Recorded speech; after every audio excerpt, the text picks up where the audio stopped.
안녕하십니까. 오늘도 수요 예배로 만나게 돼서 하나님께 감사를 드립니다. 우리가 평소 생활하는 가운데서 하나님이 나와 함께 하시는 것, 그리고 하나님께서 말씀으로 나를 인도하신다는 그 사실이 우리에게 누려진다면, 우리에게 정말 믿어진다면, 그 부분이 우리 삶 속에 가장 큰 응답이 되어질 것입니다. 우리 수요예배 통해서 말씀을 같이 나누겠습니다. 기도하겠습니다. 살아계신 하나님께 감사를 드립니다. 우리의 마음과 우리의 생각을 하나님께서 지켜주셔서 하나님을 바라보고 하나님께 예배하고 하나님께 기도하고 하나님의 말씀을 들을 때에 하나님의 마음을 알게 하시며 하나님이 내게 원하시는 그 일을 감당할 수 있는 힘을 허락하여 주시옵소서. 많은 어려움 속에서, 많은 문제 앞에서 하나님의 계획을 밝히 바라보고 따라갈 수 있는 믿음, 또한 우리 현장 가운데서 많은 증거 허락하여 주시옵소서. 감사드리며 예수 그리스도 이름으로 기도합니다. 아멘. 네, 오늘 말씀은요, 사도행전 24장, 25장, 26장을 뭐 내용 다 비슷해서 이제 전반적으로 다 이제 이야기할 건데요. 여러분들 24, 5, 6장 좀 긴데 쭉 한번 읽어보세요. 바울이 어떻게 총독들 앞에서 그리고 다른 왕들 앞에서 자신의 이 복음을 변론했는지를 바울의 메시지를 중심으로 좀 잘 살펴보고 그 당시에 상황들이 어떤 식으로 돌아갔는지 좀 아시면 좋을 것 같습니다. 그 중에 이제 바울이 가이사 황제에게 상소를 하게 됩니다. 저는요 25장 10절, 11절, 12절 세 절을 읽어 보겠습니다. 바울이 이르되 내가 가이사의 재판 자리에 섰으니 마땅히 거기서 신문을 받을 것이라. 당신도 잘 아시는 바와 같이 내가 유대인들에게 불의를 행한 일이 없나이다. 만일 내가 불의를 행하여 무슨 죽은 죄를 지었으면 죽기를 사양하지 아니할 것이나 만일 이 사람들이 나를 고발하는 것이 다 사실이 아니면 아무도 나를 그들에게 내줄 수 없나이다. 내가 가이사께 상소하도록 한데 베스도가 배석자들과 상의하고 이르되 내가 가이사에게 상소하였으니 가이사에게 갈 것이라 하니라. 아멘. 네, 바울에게 이제 지난주에 바울이 천부장의 손에서 이제 총독에게 넘겨지는 내용들을 살펴봤죠. 이제 그 벨릭스라는 총독이 이제 바울에게 바울을 이제 받아들이고요. 그리고 24장 내용이 그 벨릭스 총독에게 유대인들 그리고 대제사장들이요 고발을 하게 됩니다. 바울을 고발을 해서 바울을 이제 불러놓고 이제 서로 변론할 수 있도록 어떤 이유로 고발을 했는지 그리고 그것에 대해서 변론할 수 있도록 이제 자리를 만드는데 그 벨릭스 총독에게 바울이 이제 이야기를 하죠. 유대인들의 관습, 유대인들의 전통에 따라서 나는 유대인들이 가장 소망하는 그 죽은 자의 부활, 예수 그리스도의 부활에 대해서 내가 설명하고 다니기 때문에 지금 유대인들이 나를 고발하게 된 것이다. 이런 이유들을 설명하고요. 뭐 그 뒤에 내용들을 보면 재밌습니다. 이제 그 벨릭스 총독이 그 부인이 유대인 출신이었나 봐요. 그래서 이제 부인한테 이제 유대인의 어떤 사상들이라든지 유대인의 어떤 그런 관습이라든지 유대인들의 그런 성경적인 전통이라든지 이런 것들을 좀 물어보게 되고요. 그러면서 바울의 이야기를 듣고 뭐 지옥이라든지 그다음에 뭐 내세에 대한 뭐 이런 얘기들을 듣고 막 무서워하기도 하고 또 막 그 관심이 좀 있어요. 그런데 또 많은 유대인들이 바울을 싫어하기 때문에 바울을 죽이려고 하기 때문에 그 유대인들에게 인정을 받고 유대인들에게 그 뭐라고 합니까? 쉽게 말해 이제 세력들을 유대인들을 좀 이렇게 잘 다스리기 위해서 바울을 계속 잡아놔요. 그러면서 자주 불러서 대화를 하고 또 재밌는 얘기는 어 돈을 좀 바울의 이제 뇌물 같은 걸 쓰거나 이제 그럴 걸 기대하면서 또 이제 자주 이렇게 불러서 이야기를 하고 막 하게 됩니다. 그러면서 한 2년 정도가 시간이 지나요. 그래서 이제 그때 인제 당시 총독들은 뭐 이렇게 시간이 지나면 바뀌기도 하고 다른 장소로 가기도 하고 하는데 그 벨릭스 총독이 자기 그 소임을 다 하고 나서 이제 다른 총독 뭐야 버니게라는 아니죠. 베스토라는 총독이 이제 새로 오게 됩니다. 어 앞에 있었던 이제 벨릭스 총독은 이제 어 뭐라고 해야 됩니까? 유대인들에 대한 인기를 위해서는 바울을 가둬 놔야 되고, 그리고 자기 마음은 바울한테 꽤 좋은 이게 긍정적인 편이었던 거죠.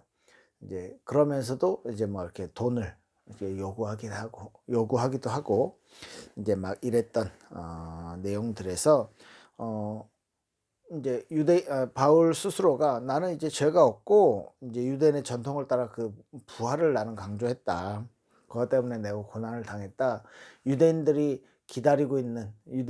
역사 속에서 기다리고 있는 선조 때부터 기다리고 있는 그 메시아, 그 그리스도에 대해서 우리가 기다리고 있는데 그 그리스도는 부활한다는 인제 소망을 가지고 있는데 내가 그 예수의 부활을 전해서 내가 지금 고발을 당하고 내가 지금 법정에 서 있는 것이다." 뭐 이렇게 바울의 메시지를 펼치게 되죠. 그러면서 이제 새로 2년 넘게 이제 감옥에 갇혀 있었던 거예요. 그래서 25 장으로 넘어가면서 이제 새로운 베스도라는 총독이 오게 됩니다. 그 총독은 이제 뭐 오자마자 이제 일을 열심히 해요. 그래서 인제 새롭게 총독이 바뀌었기 때문에 유대인들도 이제 찾아와서 또 바울을 고발해서 이제 죽이려고 그렇게 하면서 이제 유대인들이 이제 또 한 가지 꾀를 내죠. 예루살렘에서 이제 유대인들이 많은 예루살렘에서 바울 재판을 하면 어떻겠냐. 당신도 한 번은 오셔야 되니까 뭐 이런 식으로 이제 막 이렇게 꼬시는 거죠. 그래서 자객을 준비해서 이제 그 예루살렘 지금 가이사라 쪽에 있는데 거기서 예루살렘으로 가는 길에 이제 바울을 죽이려고.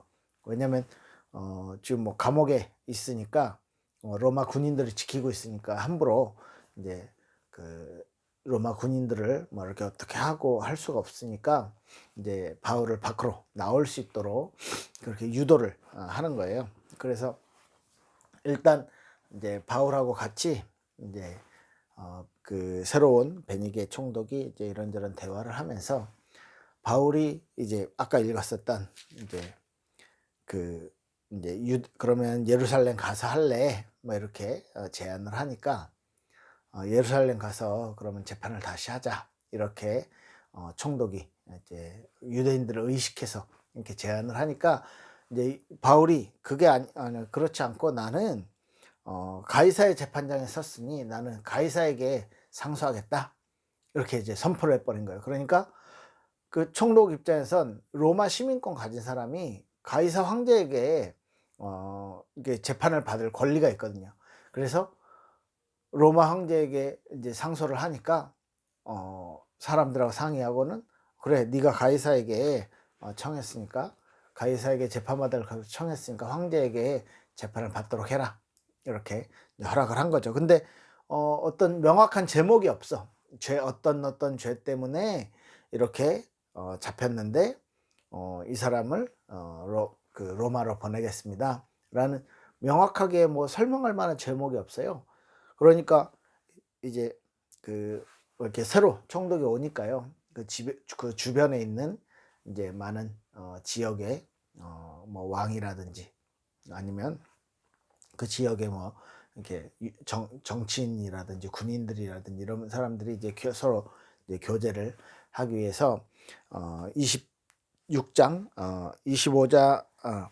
25장 뒤쪽부터 26장 내용들은 그 아그리빠 왕이라는 사람, 그다음에 버니게라는 사람, 들이 이제 베니스 총독에게 이제 와서 베스도 총독에게 와서 이 베스도 총독한테 인사하고 이제 하려고 왔다가 이제 이 베스도가 이런 사람이 있는데 가이사에게 상소를 해서 보내야 되긴 하는데 뭐 명확하게 죄명을 이제 알 수가 없다 잘. 그러니까 이제 이 아그리빠 왕이 이제 유대인에 대해서 잘 알고 있는 사람이죠.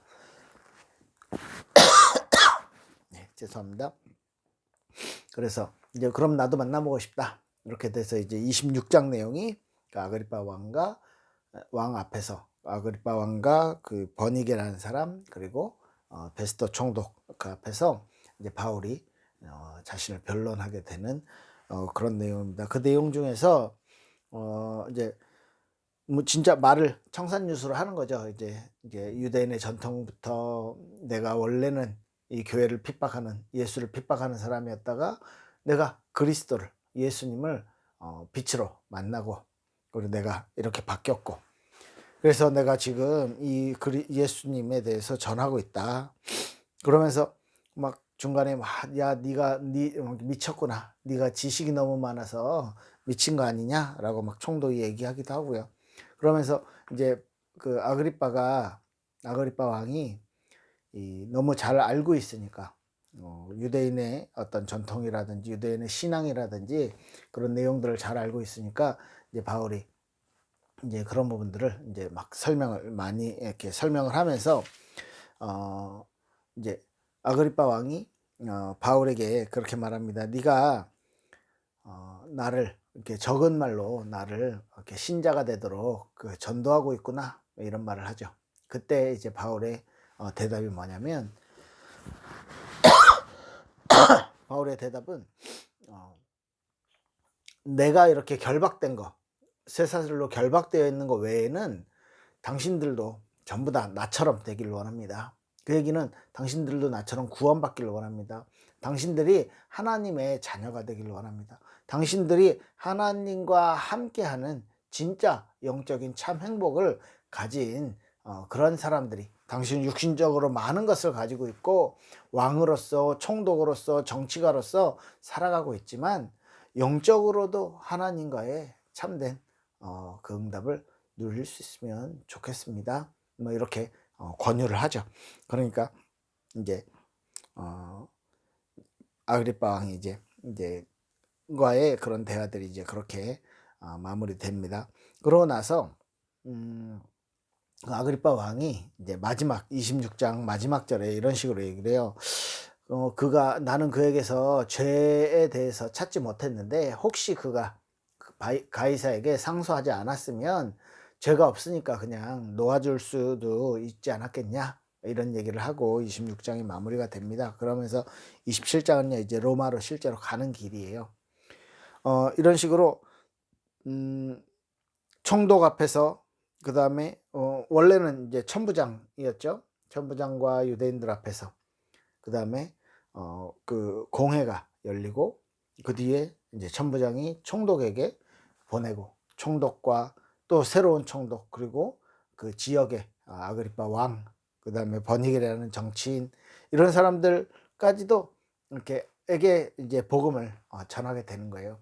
그래서 저는 이 본문을 생각하면서 진짜 사도행전 9장 15절에 하나님께서 내가 유대인들 그리고 이방인들 그리고 왕들 앞에서 내 이 복음을 전해야 될 택한 나의 그릇이다라는 그 말이 지금 막 성취가 되고 있는 거라고 생각해요. 비록 바울은요 왕의 입장에서 만나거나 뭐 이런 게 아니에요.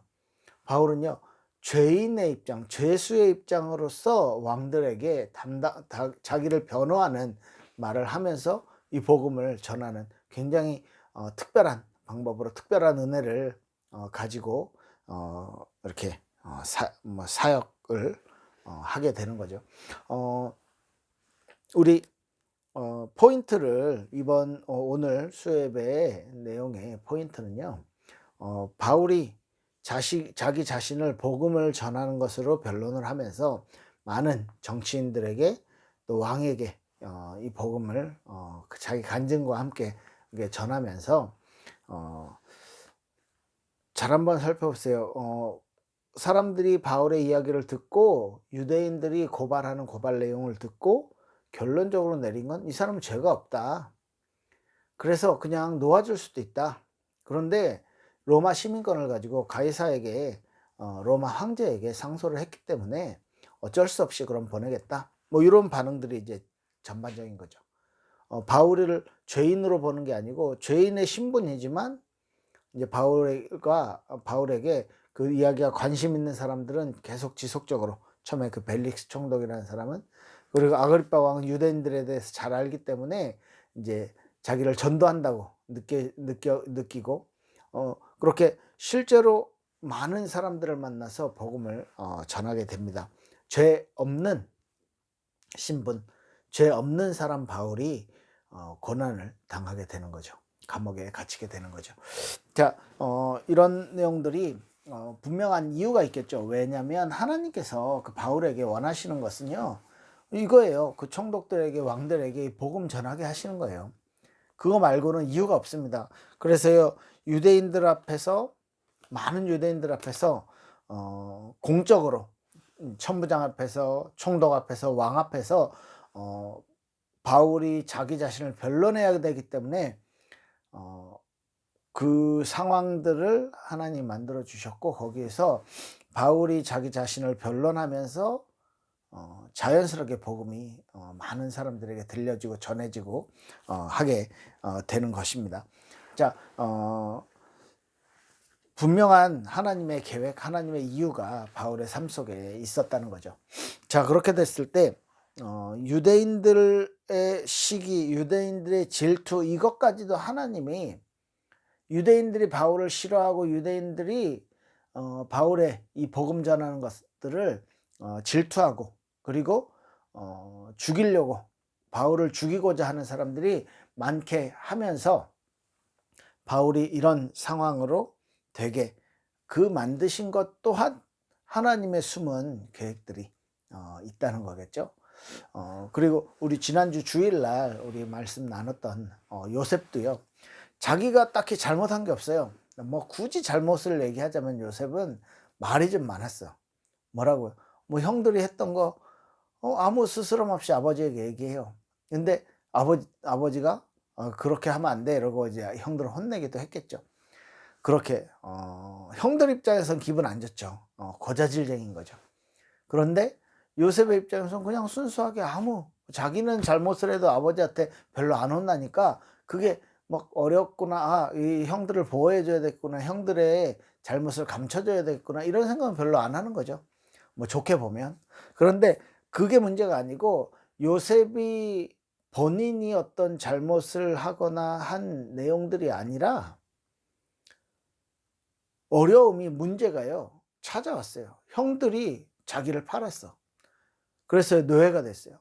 그리고요, 노예에서 조금 잘해 보려고 하는데 뭐요? 유혹이 와서 그 유혹을요, 내가 어렸을 때부터 가졌던 신앙의 기준으로 하나님 앞에서 난 죄를 지을 수 없다, 이 기준으로요, 그 유혹을 뿌리쳤는데 그것 때문에요, 완전 누명을 덮어쓰고 감옥에 가게 돼요. 그런 어려움들이요, 내가 잘못하지 않았지만 하나님이 특별한 계획을 가지고 요셉을 그 애굽으로 보내고, 그 요셉을요, 그 요셉이 고생하게 돼요. 그 이유는 뭐냐? 창세기 3장 15절을 창세기 3장 15절, 창세기 15장을 보시면요, 아브라함이 본인의 그런 하나님의 약속이 임했을 때 하나님의 약속을 붙잡는 그 피의 제사를 드렸어야 되는데, 새를 쪼개지 않고, 다른 소와 양과 염소를 쪼갰지만 새는 쪼개지 않고 그냥 통째로 제사를 지내려고 했어요. 피의 제사를 놓쳤기 때문에 하나님이 그날 밤에 꿈에 나타나서 너 후손이 이방인의 객이 될 것이다, 분명히 말했고요. 그리고 가나안으로 4대 후에 돌아올 건데 그 돌아오는 것을 내가 기다리겠다. 그런데 아직 그 가나안 땅에 있는 그 가나안 그 7 족속들이 아모리 족속의 죄가 아직 그렇게 가득하지 않았기 때문에 기다렸다가 그들을 아모리 족속의 죄가 가득해지면 하나님이 심판하는 도구로 이스라엘을 사용하시겠다. 이제 이렇게 예언이 있습니다. 자, 또 그 애굽이라는 나라, 그 당시에 전 세계에 가장 영향력을 미쳤던, 지금도 막 피라미드는요 현대 과학으로 뭐 지을 수 없다 그래요. 그렇게 큰 그 조형물을요 할 수가 없다고 합니다. 그런 문명을 가지고 있고 그렇게 발달했던 그 이집트, 그 애굽에 하나님의 10가지 재앙을 통해서 하나하나 저주를 내리시면서 애굽 사람들이요 마음이 완전 막 이렇게 천재지변이 계속 일어나니까 막 마음이 막 이렇게 쪼그라들게 만들어서요 거기에다 대고 양의 피, 그리스도의 복음입니다. 그 양의 피를 바른 날 죽음의 사자가 넘어가는 유월절을 경험하게 하면서 모든 애굽에요 장자들을 다 죽이고 동물들까지도 첫 번째 난 새끼들은 다 죽게 하고, 심지어 태양신이라고 말하는 바로 왕의 아들 그 왕자도 죽게 됩니다. 그런 이제 그 전 애굽 땅에 정말로 기적과 같은 그리스도를 상징하는 양의 피의 사건, 모든 문에요 피를 바르고요 문과 문설주에 그 피가 없는 모든 집에는요 그 죽음의 사자가 들어갔어요.